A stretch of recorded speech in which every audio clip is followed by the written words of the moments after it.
Bonjour et bienvenue pour la 37e émission des Clés de la Rénovation, votre émission mensuelle sur l'énergie et la transition énergétique. Et aujourd'hui, on va parler adaptation au changement climatique en France. Qu'est-ce que c'est et comment agir? Alors, pour aborder cette question, deux experts nous accompagnent et vont répondre à vos questions pendant toute la durée de l'émission. Tout d'abord, Lucie Pinson. Bonsoir Lucie. Bonsoir. Donc, tu es chargée de campagne aux Amis de la Terre sur la finance privée. Et Jérémy Yeager, bonsoir. Bonsoir. Tu es chargé d'études à l'APC, l'Agence parisienne du climat. Alors, peut-être une première question à chacun d'entre vous pour commencer. Est-ce que tu peux nous présenter, Lucie, les Amis de la Terre ? Alors, les Amis de la Terre, on est une organisation qui militons pour la justice sociale et environnementale. Et on est présent en France, à Paris, mais également à travers une vingtaine de groupes locaux répartis sur tout le territoire français. Et on est également présent dans 77 pays au niveau international. Donc, on agit sur différentes thématiques, l'agriculture, l'énergie ou encore, ce qui vaut ma présence ici ce soir, la finance. Jérémy, est-ce que tu peux nous présenter l'Agence parisienne du climat et ses actions ? Oui, bien sûr. Alors, l'Agence parisienne du climat, c'est une association qui a été créée en 2011 par la ville de Paris. C'est une association qui est chargée d'accompagner la mise en œuvre du plan climat de Paris, qui est la politique parisienne de lutte contre le changement climatique. Alors, on est à la fois une plateforme de référence sur les sujets énergie-climat à Paris, c'est-à-dire qu'on apporte des informations aux Parisiens, aux entreprises du territoire sur le changement climatique, la manière dont il affecte le territoire. On est un guichet unique sur la rénovation énergétique des copropriétés à Paris, c'est-à-dire que les Parisiens copropriétaires peuvent prendre rendez-vous avec un conseiller pour avoir des informations, un accompagnement personnalisé sur la rénovation énergétique de leur logement. Et puis on est aussi une sorte de laboratoire de la transition où on décrypte des sujets liés au changement climatique et à l'économie circulaire, à la résilience du territoire, à destination à la fois des Parisiens et puis des grands acteurs du territoire. On aura l'occasion d'y revenir justement par rapport à tous ces décryptages, puisque justement Lucie et Jérémy vont répondre aux questions que vous nous avez posées préalablement, que vous nous avez envoyées sur le site www.clerenov.org ou sur Twitter avec le hashtag Clerenov. Alors on va commencer le sujet d'adaptation au changement climatique a intrigué plus d'un et d'une d'entre vous, puisque justement on a eu un certain nombre de questions sur qu'est-ce que veut dire adaptation au changement climatique. Jérémy, je me tourne vers toi pour une première question de Jules, qui justement est parisien et qui vous demande qu'est-ce que l'on met derrière le terme adaptation au changement climatique. Qu'est-ce que c'est ? Alors, l'adaptation au changement climatique, c'est les actions qu'on va pouvoir mettre en place pour s'ajuster au climat actuel et au climat futur dans un contexte de changement climatique et à ses conséquences. C'est à la fois éviter les effets négatifs du changement climatique et maximiser les effets positifs. Donc, par exemple, une station de ski va s'adapter au changement climatique en anticipant la baisse d'enneigement hivernal et en développant, par exemple, des activités de tourisme estival pour anticiper le fait que de plus en plus de touristes vont fuir les canicules du reste du territoire en altitude.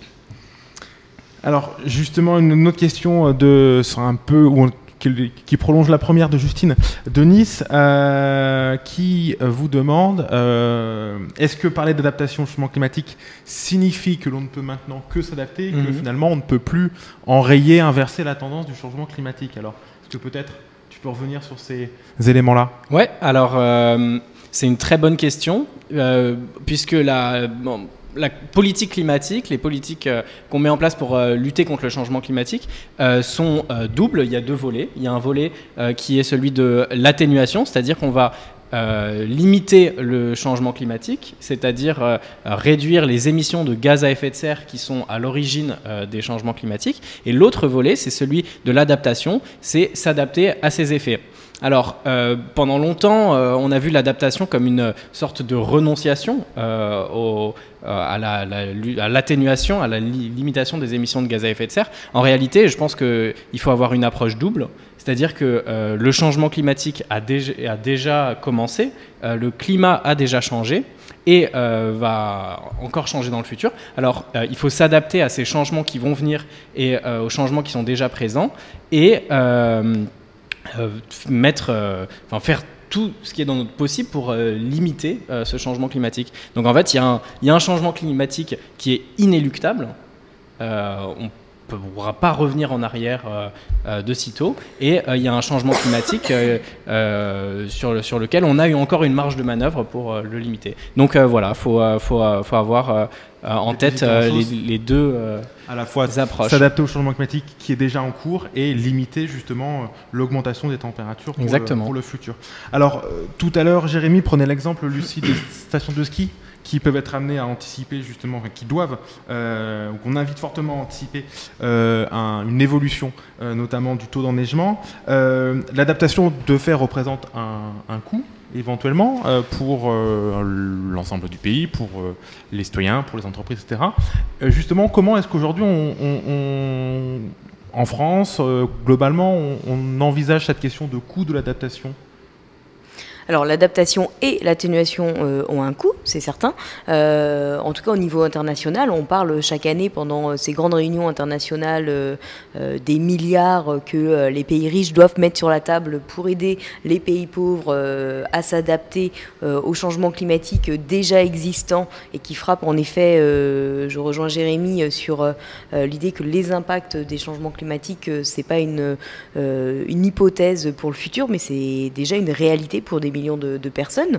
Et donc, il faut accompagner ces pays-là et les aider à faire face aux impacts existants et également, bien entendu, à prévenir les impacts futurs, donc ce qu'on appelle l'atténuation. Et donc ces financements-là qui doivent être mis sur la table, malheureusement, la majorité des financements aujourd'hui se trouvent dans les banques privées, du côté des investisseurs privés, etc. Malheureusement pour eux, il est plus intéressant de financer du renouvelable, si on veut parler d'atténuation des impacts, que de financer des projets d'adaptation aux impacts existants, puisque on a l'exemple du ski, mais on peut un autre exemple marquant et d'actualité avec les événements qui ont frappé la France récemment, pour les personnes qui sont en côte, etc. Il y a des problèmes, des impacts directs, et si demain on doit construire des digues, donc une réalité déjà présente dans plein de pays, notamment les pays du Sud, il y a un coût, et ce coût-là, malheureusement, est généralement pas porté par des acteurs privés et doit être du coup endossé par des acteurs publics. On aura l'occasion justement de revenir plus en détail sur les responsabilités, ou en tout cas sur les pistes associées à la question des financements. Justement, tu parlais des effets météorologiques très actuels, ou en tout cas qui l'ont été. Et pour revenir sur les questions de réchauffement climatique en cours, comment répondez-vous à l'Agence parisienne du climat aux personnes qui peuvent vous dire, vous avez vu cette neige, pourquoi nous bassinez-vous encore avec le réchauffement climatique? Plus généralement, quels sont un peu les arguments que vous pouvez développer pour répondre aux personnes qui pourraient remettre en cause, au vu de la neige ou des crues, le réchauffement climatique? Alors c'est marrant, c'est ce qu'a tweeté Donald Trump il y a quelques semaines. Il y a un moment d'une vague de froid sur la côte est des États-Unis. Il a dit certains parlent de réchauffement climatique. Alors ce que je répondrai donc à c'était Juan de Neuilly-Plaisance. Juan, et ce que je répondrai donc à Trump, c'est Juan et Monsieur le Président, vous confondez climatologie et météorologie. Donc en fait, les épisodes neigeux comme ça, c'est ce qu'on étudie, c'est de la météo en fait, c'est à très court terme. Donc la météo, c'est aujourd'hui, la semaine prochaine il neige, tandis que la climatologie, l'étude du climat, c'est sur une période de temps beaucoup plus longue, donc d'une trentaine d'années. Donc on peut observer des événements individuels en météorologie qui rentrent dans des des circonstances beaucoup plus larges avec la climatologie. Et en climatologie, par exemple, on va avoir des prévisions sur une trentaine d'années. Et c'est l'accumulation d'événements individuels météorologiques qui vont faire la grande moyenne climatologique. Donc on peut avoir un réchauffement en moyenne du climat et puis des épisodes de froid intense qui ne veulent pas dire que la planète ne se réchauffe pas. Parce qu'il me semble par exemple que l'année 2017 a été une des plus chaudes malgré un hiver particulièrement froid. Oui, absolument. On a ces dernières années, donc les années les plus chaudes jamais enregistrées, c'est 2011, 2014 et 2015 à Paris. Hein. Donc ça montre bien qu'on est sur une tendance au réchauffement des températures. J'en profite pour vous indiquer justement que le réseau Action Climat a mis en place sur son site web une foire aux réponses sur un certain nombre de questions de ce type, sur justement à la fois les températures dans le passé, les prévisions futures et un peu sur un certain nombre d'arguments pour répondre à des questions de ce type. Donc nous vous invitons naturellement à les consulter. Alors pour compléter sur un autre événement météorologique, sur les récentes crues, Jules, qui habite à Paris, te pose la question, est-ce qu'elles ont aussi un lien avec le réchauffement climatique? D'ailleurs, il me semble qu'un très bon article a été publié sur le site de l'Agence parisienne du climat à ce sujet aujourd'hui. Vous nous suivez. Hier. Alors, crue et changement climatique, un lien ou non? Alors, c'est une bonne question parce qu'on a entendu beaucoup de choses récemment sur le sujet. Il y a notamment le zouave du pont de l'Alma qui a été habillé d'un gilet de sauvetage par la fondation Good Planet pour sensibiliser au changement climatique. Alors, ce qu'il faut savoir, en fait, c'est que c'est difficile pour les climatologues, voire impossible, d'attribuer au changement climatique la responsabilité d'un événement particulier, en l'occurrence là une crue. Ce que les climatologues expliquent, c'est que avec le changement climatique, on va avoir une probabilité plus importante d'avoir tel ou tel phénomène. Alors, en revanche, ce qu'on peut dire, c'est que donc ces dernières années, on a à Paris, il y a eu donc une crue en juin 2016 et une crue en janvier donc 2018, celle qu'on vient de vivre.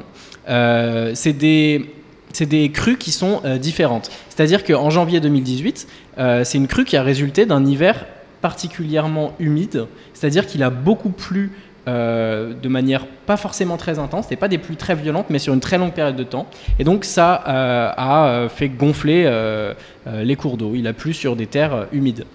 Tandis que la crue de juin 2016, c'est une crue qui a résulté de 3 jours de pluie très intense. Alors, les climatologues prévoient dans un contexte de changement climatique, on va avoir une fréquence plus importante de pluie intense en hiver. Donc un nombre de précipitations, des précipitations plus intenses, sans forcément qu'il y ait une augmentation du nombre de jours de pluie. Donc on va avoir tendance, il est probable qu'il y ait des crues de type juin 2016 plus fréquentes dans le futur, tandis que la crue de janvier 2018 c'est peu probable qu'elle soit liée au changement climatique. Et donc globalement, à l'avenir, plus généralement en France, donc on verrait ces phénomènes de crue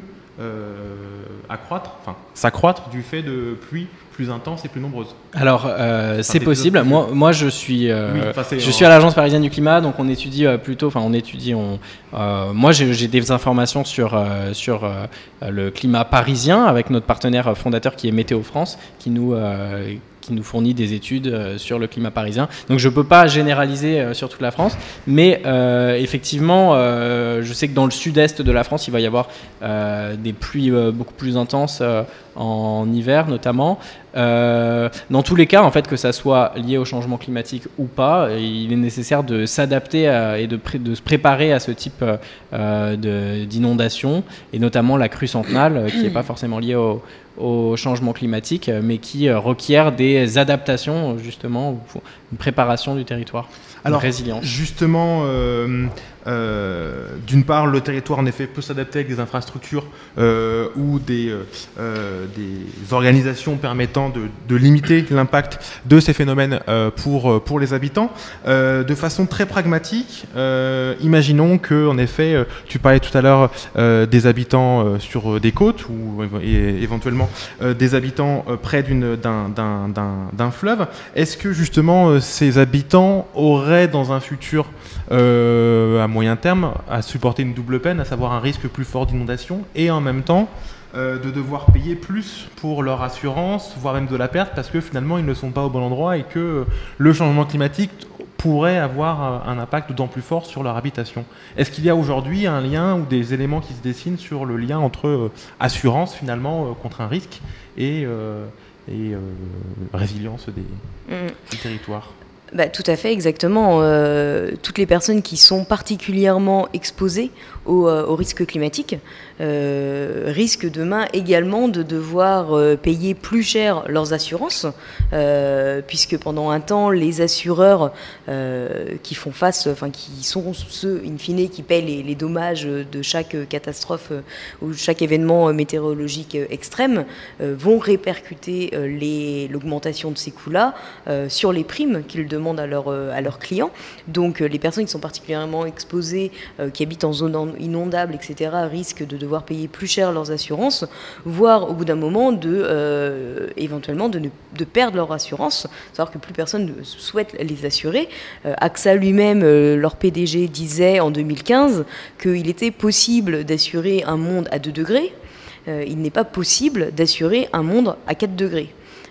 Donc ça, c'est une excellente question et ça soulève plus généralement la responsabilité des assureurs également face au changement climatique. Là, quand tu parles de 2 degrés ou 4 degrés, c'est en considérant l'augmentation de température à l'échelle mondiale. Tout à fait. Les assureurs vont être en mesure pendant un temps de s'adapter à la hausse des températures et aux impacts qui vont s'en suivre. Par contre, au bout d'un moment, le modèle d'assurance tel qu'il est pensé va plus pouvoir suivre et donc d'où la possibilité qu'il y ait des poches qui se développent de zones où il n'y a plus d'assurance possible à partir d'un certain coût, etc.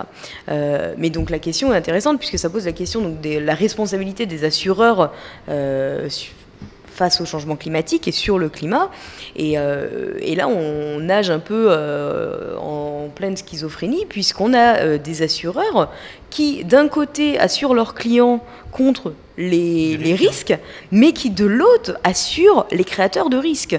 On a en France AXA, ou en Allemagne, on va avoir Allianz, en Italie, Generali. Les gros assureurs sont également les assureurs des énergies fossiles.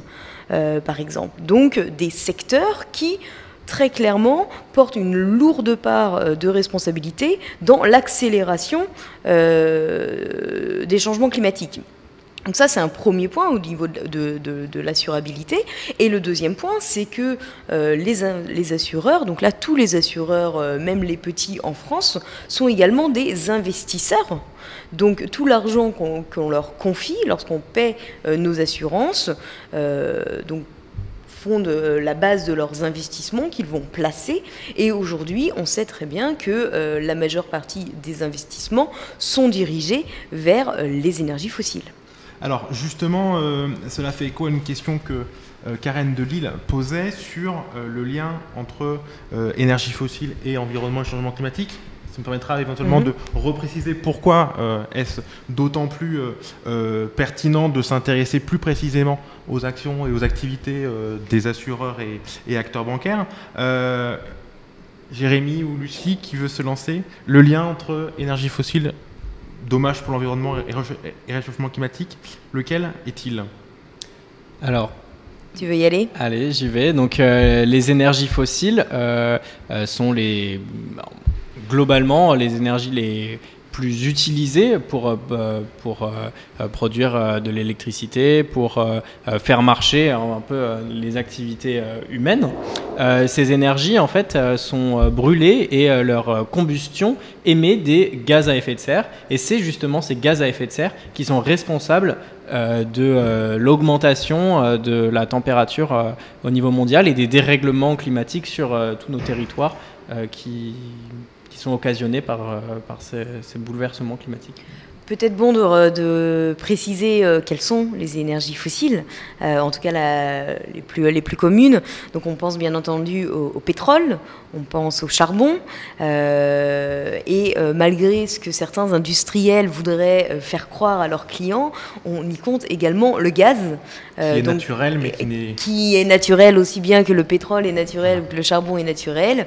Mais le gaz est bien une énergie fossile. Et d'ailleurs, on parle de plus en plus de gaz fossile.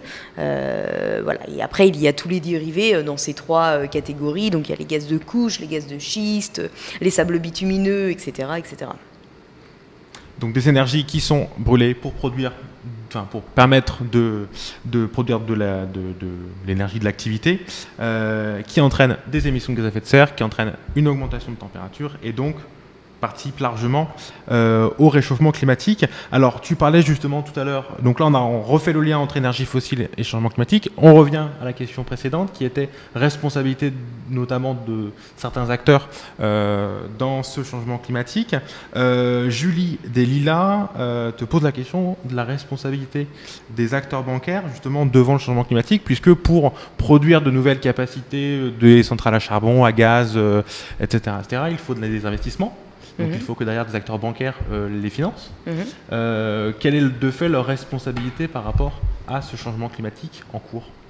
Les grandes banques ont une grande part de responsabilité puisqu'elles sont derrière le financement de l'économie. Donc aujourd'hui, elles peuvent se poser la question, dois-je financer la transformation de notre économie pour qu'elle soit résiliente, pour qu'elle soit soutenable, etc. Dois-je financer des énergies renouvelables ou dois-je financer des énergies fossiles ? Aujourd'hui, on se trouve dans une situation où les grandes banques, les 30 plus grandes banques internationales ont encore financé à hauteur de plus de 87 milliards de dollars l'année dernière les énergies fossiles les plus impactantes, donc les plus sales des plus sales, à savoir les sables bitumineux, les gaz de schiste, les forages en Arctique, etc. Les banques françaises ont une lourde part de ce gâteau, notamment 4 banques françaises, et encore on pourrait se limiter à 3. Donc j'ai nommé BNP Paribas, Crédit Agricole, Société Générale, et dans une moindre mesure le groupe Banque Populaire Caisse d'Épargne, puisque ces grandes banques sont extrêmement présentes à l'international et donc très actives dans le financement des énergies fossiles, avec près de 5 milliards de financements aux énergies fossiles les plus impactantes, rien que sur l'année dernière. Alors, bien entendu, les banques, et notamment parce qu'on a tous une banque, donc on a tous entendu notre banque nous dire « mais moi je finance les renouvelables », etc. Et bien justement, c'est ma question suivante. D'accord. D'ailleurs, la question de Karen, comment justement connaître finalement, puisque entre les banques que tu as pu citer, mais également des banques en ligne, comment savoir quels investissements une banque réalise, que ce soit, là on prenait l'exemple de l'énergie, des énergies fossiles ou des énergies renouvelables, sachant que j'imagine qu'un certain nombre d'entre elles investissent dans les deux. Comment savoir ce qu'il en est réellement par rapport à sa situation ? Alors, comment le savoir ? On ne peut pas. Le commun des mortels ne peut pas aujourd'hui actuellement savoir comment son argent est utilisé, à quoi il sert, puisqu'il y a une opacité totale de la part du secteur bancaire, encore pire du secteur de l'assurance au passage. Et donc, il est très difficile pour tout un chacun de se renseigner là-dessus. Après, au niveau des Amis de la Terre et de nos partenaires, nous menons des études. Donc, on arrive à obtenir des informations et on aboutit en effet à des chiffres qui sont assez scandaleux, à savoir encore il y a peu, les banques françaises finançaient, à chaque fois qu'elles mettaient 1 euro dans les énergies renouvelables, elles en mettaient 8 dans les énergies fossiles. Donc on a un écart encore extrêmement important entre les financements dédiés aux énergies renouvelables et les financements dédiés aux énergies fossiles.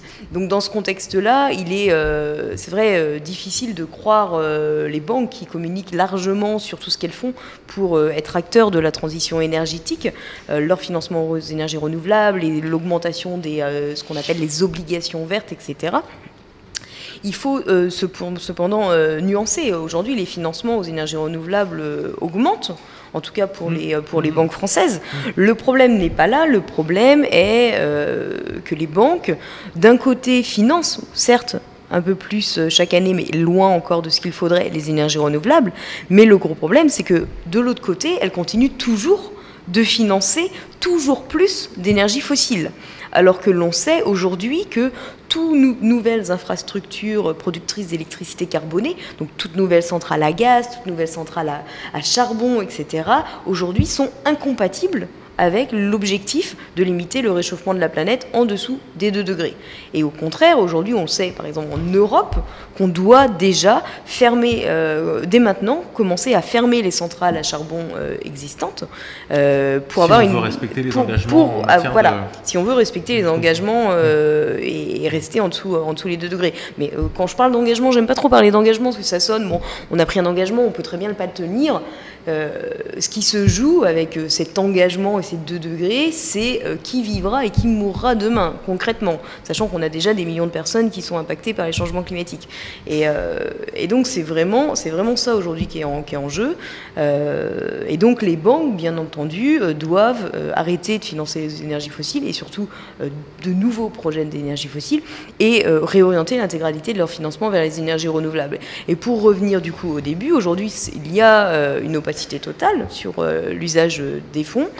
À nous, par contre, aussi, de faire en sorte que la transparence se développe en allant interpeller notre conseiller financier et en lui demandant des comptes sur l'usage qui est fait de notre argent. Si tout un chacun ne fait pas cet effort-là, il est normal, il est difficile de penser qu'il y aura une évolution dans la bonne direction.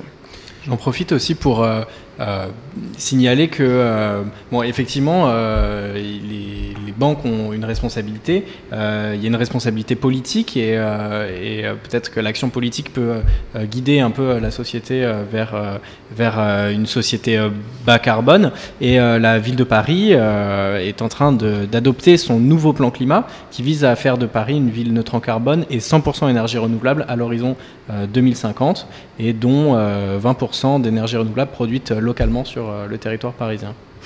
La perche est tendue, du coup je rebondis pour dire que oui, la ville de Paris a même renouvelé son vœu de désinvestissement des énergies fossiles que nous souhaitons maintenant voir appliquer concrètement. On va continuer avec une question de Sam de Montreuil qui nous posait la question des effets du changement climatique sur les bâtiments et notamment en parlant de la question des effets, des risques de mouvements de terrain à cause des argiles, notamment en proche banlieue parisienne.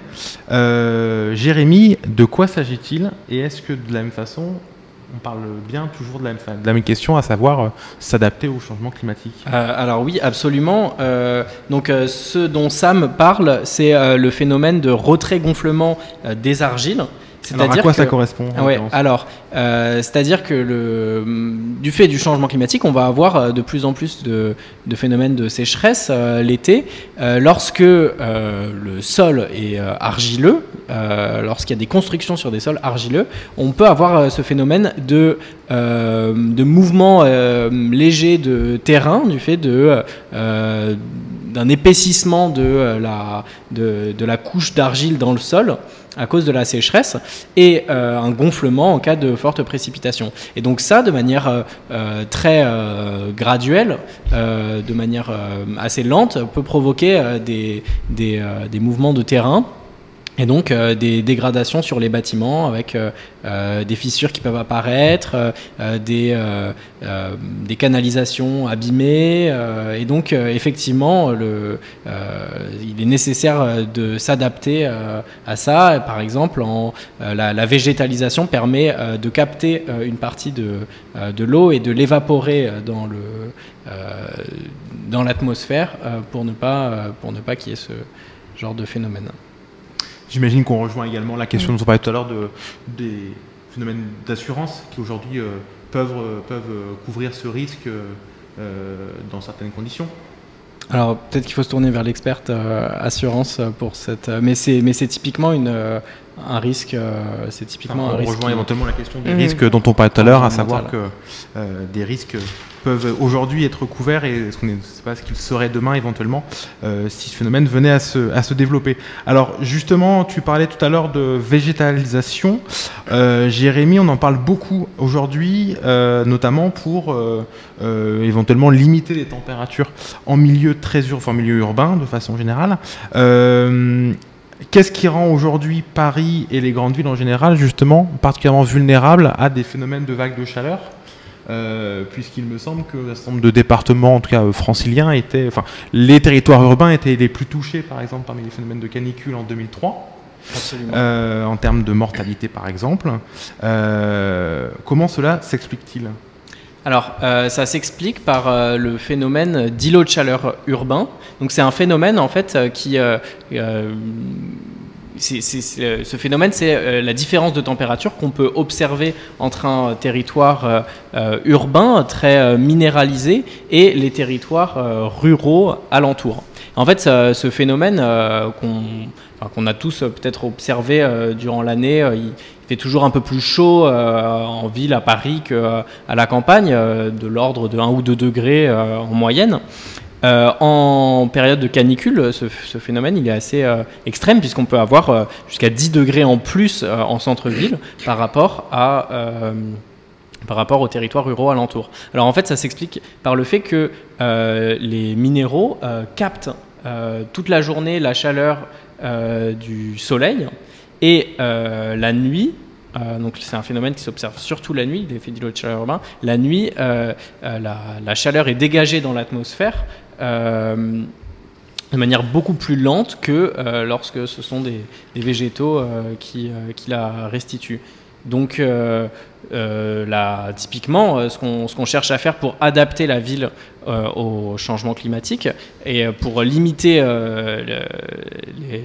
les vagues de chaleur, c'est de créer des îlots de fraîcheur, c'est-à-dire des espaces qui sont végétalisés, qui permettent de se rafraîchir avec une présence d'eau, parce que l'eau a la capacité de rafraîchir l'atmosphère en ville. Donc il y a le plan Climat de Paris dont j'ai parlé au tout début de l'émission. Dans le cadre de ce plan Climat de Paris, il y a une stratégie d'adaptation qui a été adoptée en 2015. Cette stratégie, elle vise à ce qu'aucun Parisien ne soit à plus de 7 minutes de marche d'un espace de respiration, d'un îlot de fraîcheur pour, en cas de canicule, se rafraîchir. La ville de Paris essaye aussi de multiplier le nombre de parcs, de multiplier le nombre d'arbres en ville. Donc il y a un objectif de 20 000 arbres plantés sur le quinquennat de la maire de Paris. Et puis développer aussi des espaces de baignade qui permettent, en cas de suffocation, quand il fait 35 degrés, de pouvoir se rafraîchir. Baignade naturelle, notamment l'été dernier, il y a une baignade dans le canal de Saint-Martin qui a ouvert. Il va y en avoir une dans le bois de Vincennes, le lac Daumesnil, pour permettre aux Parisiens de se rafraîchir. Alors justement, tu as sous le coude la stratégie d'adaptation. Voilà. Donc voilà. Je peux la montrer. Tu peux la montrer en effet, puisque ça tombe de ces bonnes pratiques, justement, dont on parlait, qui peuvent également être des leviers d'action ou de mobilisation de ces élus sur la thématique de l'adaptation au changement climatique pour justement plus d'îlots de fraîcheur. Tu parlais tout de suite d'une situation de suffocation lors de très fortes vagues de chaleur, justement. Est-ce que chez soi, dans son logement, on peut participer, éventuellement sans le savoir, à créer de la chaleur, à diffuser de la chaleur dans son logement et de façon générale à participer à réchauffer l'espace l'été et donc éventuellement comment le limiter naturellement. Alors déjà on peut faire la différence entre l'été et l'hiver parce que comme je le disais, l'effet d'îlot de chaleur urbain s'observe en hiver également. Alors en hiver il est surtout dû à la chaleur qui est dégagée par le chauffage dans les appartements des Parisiens ou dans les bureaux. Donc déjà en isolant son logement, ça permet de conserver la chaleur chez soi et ne pas chauffer la rue. En été, en revanche, il faut être très vigilant à la climatisation, aux climatiseurs individuels, qui sont donc typiquement ce qu'on appelle des solutions de maladaptation, parce qu'on pense s'adapter à l'arrivée de vagues de chaleur plus importante, mais en fait ça produit des effets néfastes pour la collectivité. Donc très clairement le climatiseur dégage la chaleur à l'extérieur, donc renforce ce phénomène d'îlot de chaleur urbain. Donc il faut plutôt, si on souhaite se rafraîchir dans son logement, ce qui est complètement un besoin évident, on va essayer de privilégier ce qu'on appelle le free cooling, c'est-à-dire de faire rentrer de l'air frais quand il fait plus frais à l'extérieur qu'à l'intérieur, par exemple la nuit. Il faut bien fermer ses volets et ses fenêtres la journée pour pas trop réchauffer son logement. Après, on peut essayer de mettre en place des solutions de rafraîchissement, disons, collectif, c'est-à-dire il y a un réseau de froid dans la ville de Paris qui est géré par Climespace, qui est renouvelable en fait, parce que c'est la fraîcheur de la Seine qu'on utilise pour rafraîchir les bâtiments. Donc ça, c'est des solutions qui permettent de se rafraîchir sans réchauffer la ville. Donc différentes solutions à l'échelle du logement ou à l'échelle du bâtiment. D'ailleurs, on avait fait une émission sur la question de justement se protéger de la chaleur en été. Donc, naturellement, nous vous invitons à la regarder. On parlait donc, on revenait sur des solutions là dans ce cadre-là plutôt individuelles, qui est celle de comment est-ce que je peux dans mon logement éventuellement, par rapport à des situations de forte chaleur en été, m'adapter ou en tout cas limiter cet impact et assurer un confort thermique. On parlait tout à l'heure d'éventuellement de mobilisation collective vis-à-vis des banques ou des assureurs pour faire cesser un certain nombre de pratiques. Mais également, concrètement, tu disais, Lucie, qu'il était possible d'agir très concrètement pour éventuellement faire évoluer sa situation. Alors concrètement, comment trouver de l'information pour éventuellement changer de banque, pour aller vers des banques plus vertueuses qui ne financent pas sur l'échelle de 1 à 8 dont tu parlais les énergies fossiles au détriment des énergies renouvelables, par exemple. Et je vois que tu as une petite documentation. Oui, alors déjà, comment agir sur les banques au niveau individuel ou collectif, il y a ce petit guide qui est publié par les Amis de la Terre depuis des années sur le choix de banque, la responsabilité des banques sur l'environnement, les droits sociaux et le climat. Et donc, il donne des possibilités d'action à tout un chacun.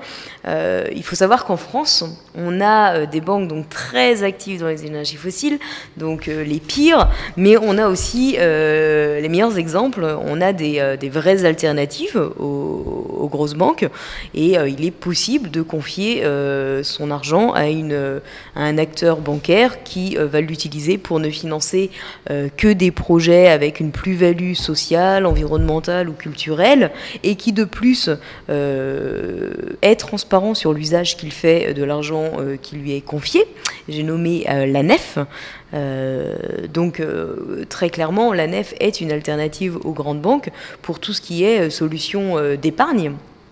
Et je ne saurais que trop conseiller aux gens d'aller regarder comment lui confier son épargne. Au-delà de la nef, il est possible d'investir également dans des initiatives solidaires qui ont un sens pour s'assurer que notre épargne serve le développement de projets auxquels on croit et qu'on souhaite voir se développer pour la société de demain. Et notamment, on peut penser à énergie partagée, à qui on peut confier notre argent pour aider le développement de projets d'énergie renouvelable citoyens en France. Également à Terre de Liens, où là, l'argent qui va être investi va servir au rachat de terres agricoles et à leur transformation en terres biologiques, etc., etc. On peut également penser à des producteurs d'énergie renouvelable et des fournisseurs d'énergie renouvelable Voilà, on peut penser à Enercoop, etc. Par exemple. Et justement, pour rentrer concrètement, puisque un grand nombre de citoyens et de citoyennes ont éventuellement des crédits en cours, ont éventuellement des démarches déjà en cours avec leur banque, est-ce que ce n'est pas concrètement comment faire pour changer de banque dans ce cadre-là? Est-ce que ce n'est pas malgré tout un frein, des difficultés en plus? Alors, d'abord, changer de banque aujourd'hui, c'est gratuit. Et il y a des guides au-delà du guide des Amis de la Terre qui décrivent très bien comment changer de banque, les procédures à suivre. Il y a une obligation donc de gratuité et il y a également une aide à la mobilité bancaire qui est mise en place donc pour aider les citoyens à changer de banque. La banque dans laquelle on veut aller va nous aider à établir l'intégralité des procédures. Après, il est vrai que pour beaucoup de personnes, ça peut être compliqué de changer de banque malgré cela, et notamment lorsqu'on a pas mal de crédits et notamment lorsqu'on a un crédit immobilier, puisque celui-ci tient sur plusieurs années à un certain coût et la banque qui nous l'a donné généralement considère qu'il faut rapatrier l'intégralité des comptes chez elle. Donc là, c'est pour un moyen de passer outre cela, c'est de regarder notre épargne, ce que fait notre épargne, et donc de différencier la banque dans laquelle on va avoir notre compte courant de la banque dans laquelle on va placer, auprès de laquelle on va placer notre épargne. Et en vérité, c'est l'épargne qui finance majoritairement l'économie, donc c'est là qu'il va y avoir un impact le plus important de notre argent, et donc il est tout à fait possible d'avoir un compte épargne dans une des grosses banques qui ont un impact très lourd sur l'environnement, et à côté avoir un compte épargne ou des comptes épargne, ou un compte épargne et également prêter son argent à des fournisseurs d'électricité renouvelable, etc. En parallèle. Et ceci étant dit, il y a de plus en plus de personnes aujourd'hui qui changent de banque ou qui font valoir leur volonté de changer de banque. Il est important de le faire publiquement et de le faire savoir à la banque que l'on quitte. Et également, pour tous ceux et celles qui considèrent avoir changé de banque et pouvoir s'en tenir à ça, il est également important d'agir de toute manière également sur les très grosses banques.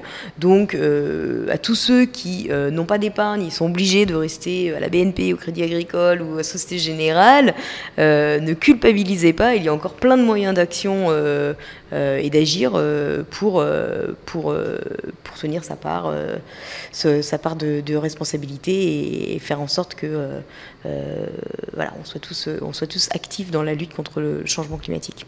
Alors j'en profite justement pour vous signaler, mais je le redirai naturellement par la suite, que la prochaine émission des Clés de la Rénovation traitera justement des énergies renouvelables participatives. Qu'est-ce que c'est qu'un projet citoyen? Qu'est-ce que c'est que la finance participative, notamment pour développer des projets renouvelables, et donc on pourra rentrer encore plus dans le détail sur les pistes et d'ailleurs éventuellement les nombreux projets qui déjà se développent sur l'ensemble du territoire français, ouvrant la porte aux citoyens. Alors pour continuer, on a parlé logement, on a parlé sur le lien entre finance et climat, ce qui est assez rare, me semble-t-il, dans les émissions grand public. On va continuer maintenant sur la question de l'alimentation, puisque à Paris, comme dans d'autres territoires en France, vous organisez des cafés climat, donc animés par l'Agence parisienne du climat. Est-ce que tu peux nous préciser ce dont il s'agit, Jérémy, puisque nous avions notamment une question de Sébastien de Toulouse qui portait sur que faire au quotidien pour limiter ces émissions. Et il y a un sujet notamment dont on n'a pas parlé pour l'instant, qui est l'alimentation, qui est pourtant un sujet aussi majeur sur la question en lien avec la question du changement climatique. Donc qu'est-ce qu'un café climat à l'Agence parisienne du climat, et quelles bonnes pratiques justement pouvez-vous diffuser dans le cadre de ces cafés climat pour réduire ces émissions autour de l'alimentation? Alors un café climat, c'est un événement qu'on organise, l'Agence parisienne du climat, pour présenter aux Parisiens à la fois les politiques qui peuvent être mises en place par la ville de Paris, par la région, et puis également des solutions pour effectivement réduire les émissions de gaz à effet de serre. et puis parler de ce phénomène de changement climatique. Alors l'un des derniers cafés climat qu'on a organisé, c'est un café climat qui s'intitulait Manger en 2050 pour présenter des solutions d'alimentation bas carbone, c'est-à-dire qui sont à l'origine de peu d'émissions de gaz à effet de serre. Et qui permettent d'imaginer un peu de ce que sera notre alimentation dans un futur bas carbone. Alors, il y a un des éléments qui est responsable de beaucoup d'émissions de gaz à effet de serre, c'est la viande. Donc, pour manger bas carbone, il faut nécessairement réduire sa consommation de viande. L'approvisionnement local aussi est également important, mais dans une moindre mesure par rapport aux émissions qui peuvent être engendrées par l'élevage. Les pesticides sont aussi à l'origine d'émissions de gaz à effet de serre. Donc une alimentation bio peut en général être bon pour le climat. Donc voilà, ça c'est plein de petits éléments. Et alors lors de ce café climat, on a fait goûter à nos cobayes les solutions de demain. Donc il y avait des insectes apéritifs qui sont des sources de protéines qui nécessitent beaucoup moins qui engendrent beaucoup moins d'émissions de gaz à effet de serre qu'un beefsteak. Il y avait des mayonnaises à base d'algues et non pas d'œufs. Voilà, il y avait plein de petites solutions comme ça. Alors ça c'est, comme je disais tout à l'heure, il y a une distinction entre atténuation et adaptation. Là on parle un peu d'un volet atténuation. Il faut savoir que l'alimentation c'est aussi un enjeu d'adaptation puisque des chocs, des événements météorologiques extrêmes peuvent être à l'origine de désordres sur la chaîne d'approvisionnement alimentaire dans une ville comme Paris sur laquelle on agit. Et donc la stratégie d'adaptation que je montrais tout à l'heure, qui a été adoptée par la ville de Paris, elle prévoit de renforcer l'agriculture proche de Paris, c'est-à-dire en Île-de-France, et puis l'agriculture urbaine qui peut être de manière assez marginale une solution plus locale d'approvisionnement, et puis qui est aussi une solution de rafraîchissement de la ville, puisque je le disais tout à l'heure, la végétalisation permet de lutter contre l'effet d'îlot de chaleur urbain. On aura l'occasion de traiter également dans une prochaine émission la question de l'alimentation plus en détail. Alors, je ne sais pas si on ira jusqu'à manger en 2050 avec les recettes que vous avez pu tester dans le Café Climat animé par l'Agence parisienne du climat. J'en profite pour justement également vous présenter un petit guide du réseau Action Climat qui s'intitule « Un coup de fourchette pour le climat » qui présente notamment cette fiche pratique avec des petites recettes permettant de limiter justement l'impact de son alimentation sur le climat et de limiter l'impact sur le réchauffement climatique. Alors, on avait également plusieurs questions et ce sera les quelques mots pour conclure cette émission. Plusieurs questions sur finalement comment conjuguer action individuelle, action collective. On a toujours, dans le cadre de cette émission, oscillé entre les deux, entre ce qui est possible de faire soi-même ou avec ses proches. Ici et maintenant, et ce qu'il est souhaitable ou possible de rejoindre en termes de mobilisation collective. Alors justement, peut-être un mot de la fin.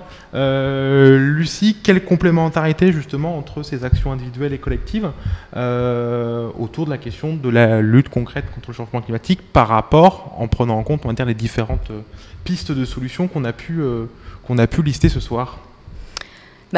Changer de banque, ou en tout cas confier son épargne à la nef, ce sera un premier pas.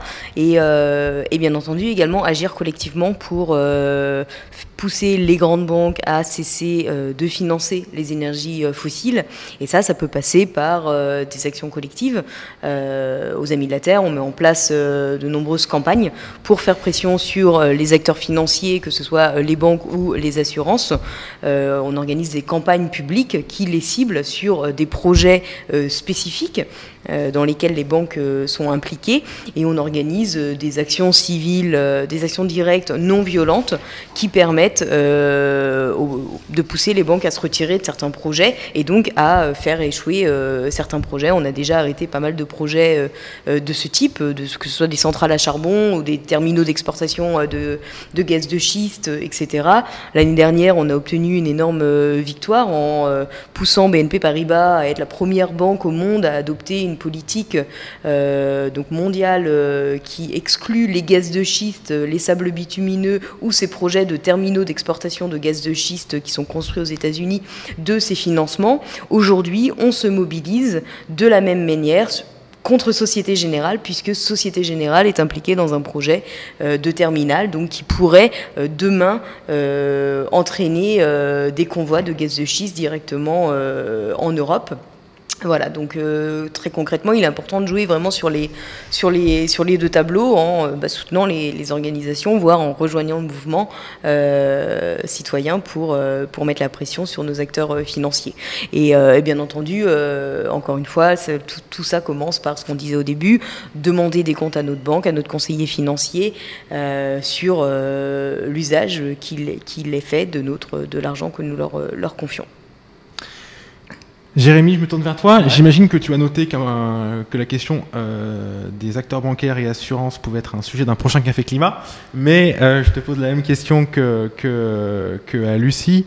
Quelle complémentarité justement entre action individuelle et collective, puisque tu as justement présenté un certain nombre d'actions, d'informations, de décryptage, d'accompagnement que proposait l'Agence parisienne du climat auprès des Parisiennes et des Parisiens, reliées plus globalement dans une stratégie portée par la ville de Paris. Alors, quelle complémentarité, justement comment articuler un peu tout ça? Je pense que l'urgence climatique impose un changement, effectivement, dans la société tout entière. Chacun doit apporter sa pierre à l'édifice en fait de la transition vers une société bas carbone et accepte les changements qui peuvent être très positifs, qui ont des co-bénéfices sur la question de la santé, sur la question de la qualité de l'air, sur la question de l'amélioration du cadre de vie. Et nous, à l'Agence parisienne du climat, on est chargé d'accompagner les Parisiens donc, de manière peut-être plus opérationnelle vers leur transition énergétique en leur fournissant des éléments de compréhension sur les enjeux et puis sur les solutions et puis de manière plus générale sur le sujet de la rénovation énergétique, donc la rénovation énergétique qui permet d'économiser de l'énergie et donc réduire les émissions de gaz à effet de serre, c'est un gros enjeu pour la lutte contre le changement climatique. On essaye de manière collective de faire émerger vraiment une rénovation énergétique à la fois accompagnant les copropriétaires de manière collective vers la rénovation énergétique de leur immeuble, et puis aussi en essayant d'accompagner les professionnels vers cette demande qui est en train d'émerger de rénovation énergétique des immeubles. Avec notamment le coach copro qui essaye de faire le lien entre ces copropriétaires qui veulent rénover leur immeuble et puis les professionnels qui peuvent effectuer ce genre de travaux. Merci beaucoup. Alors justement, ça fait le lien également avec les nombreuses émissions précédentes sur ces thématiques-là, notamment sur la copropriété. On n'a pas abordé aujourd'hui la question de la mobilité, mais j'invite nos auditeurs et auditrices à consulter l'émission de juillet 2017 qui était dédiée justement sur ce sujet de la mobilité, puisque vous y trouverez également un bon nombre de réponses sur comment faire évoluer notre mobilité du quotidien. Un grand merci à tous les deux. Merci Lucie, merci Jérémy pour vos réponses, pour vos explications très claires et assez inattendues sur un certain nombre de sujets. Donc merci beaucoup. Pour terminer en poésie, je vous précise également que Leclerc propose un concours qui s'intitule un haïku pour le climat, pour laquelle une participation jusqu'au 30 avril est possible. Vous trouverez toutes les informations sur le site du Clair à la page concours, et les prix pour ce concours Un haïku pour le climat seront remis au marché de la poésie 2018. Cette émission donc se termine. Prochaine émission, comme je le disais tout à l'heure, autour des énergies renouvelables, citoyennes et participatives. De quoi s'agit-il? Centrale solaire villageoise, parc éolien participatif. Vous saurez tout avec deux experts qui nous rejoindront pour cette émission. Vous pouvez retrouver toutes les émissions précédentes sur le site www.clairenov.org. Merci à nos partenaires, l'ADEME, la Maison écologique et Actu Environnement. Et puis, pour tout savoir sur le changement climatique, sur les éco-gestes du quotidien, sur la consommation responsable, contactez votre espace Info Énergie. C'est la fin de journée. Contactez votre espace Info Énergie au 0808 800 700 pour avoir toutes les informations et faire les bons choix et trouver un conseiller proche de chez vous. Merci beaucoup. Merci Lucie et Jérémy à nouveau, et à bientôt pour une prochaine émission des Clés de la Rénovation. Au revoir.